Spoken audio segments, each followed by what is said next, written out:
Hi, I'm Bryce Kirk, Councilman for the Fort Peck Assiniboine and Sioux tribes on the Fort Peck Indian Reservation. I'd like to thank the committee, Vice Chair Murkowski, for allowing me to testify on fentanyl in our communities.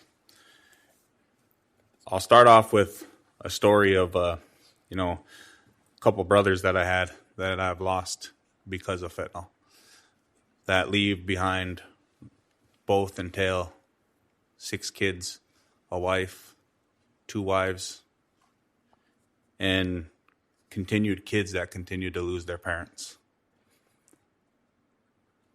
When I was coming in the door, I remember a young lady that I coached in 8th grade and 7th and 8th grade in basketball.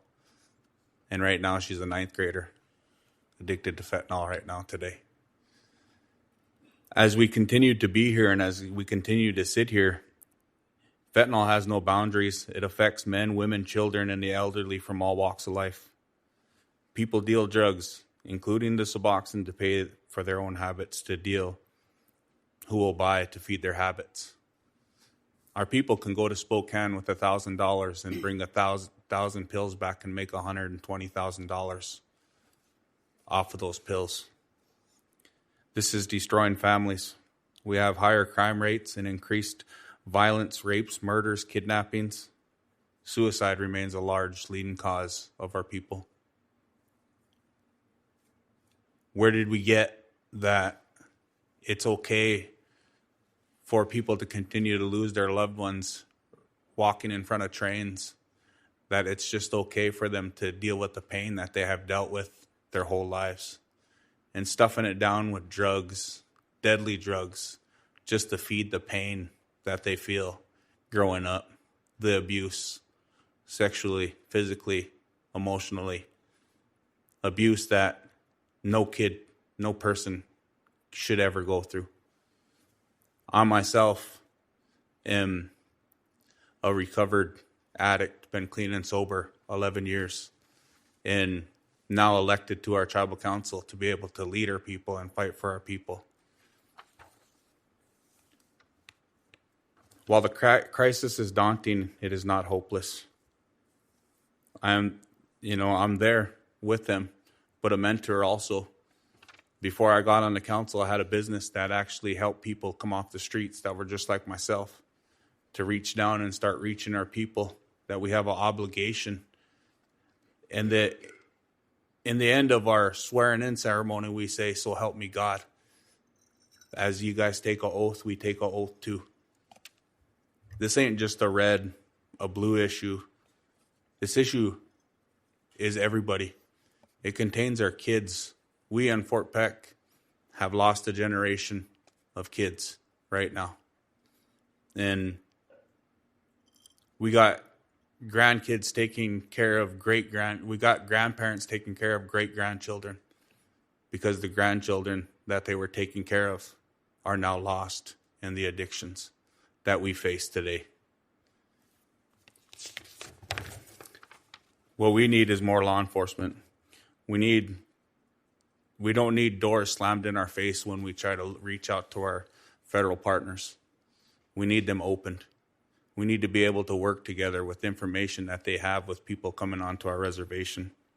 We need more mental and behavioral health. One of the biggest things is, there's always talk about funding. There can never be enough funding to catch up where we're at. And it's sad to say that it's going to get worse before it gets better.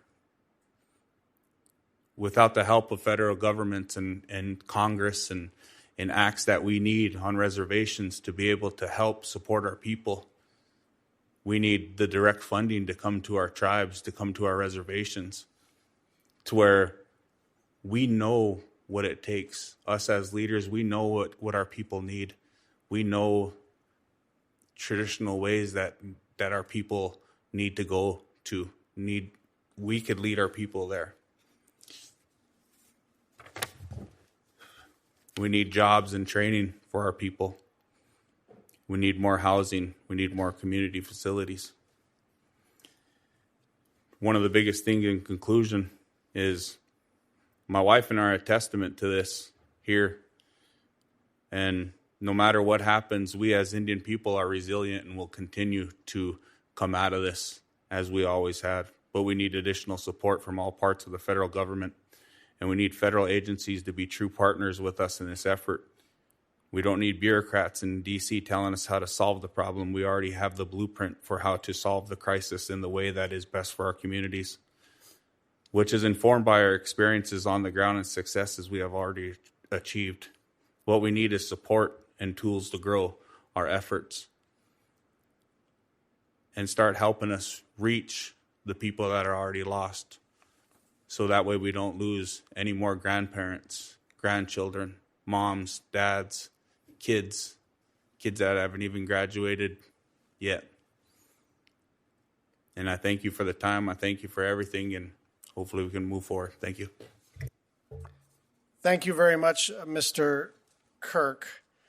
Next, I am pleased to introduce and welcome online Dr. A. Aukahi Austin Seabury, Ph.D., Executive Director and Licensed Clinical Psychologist, Ola Lāhui Incorporated in Honolulu, Hawaii. Welcome, Dr. Seabury.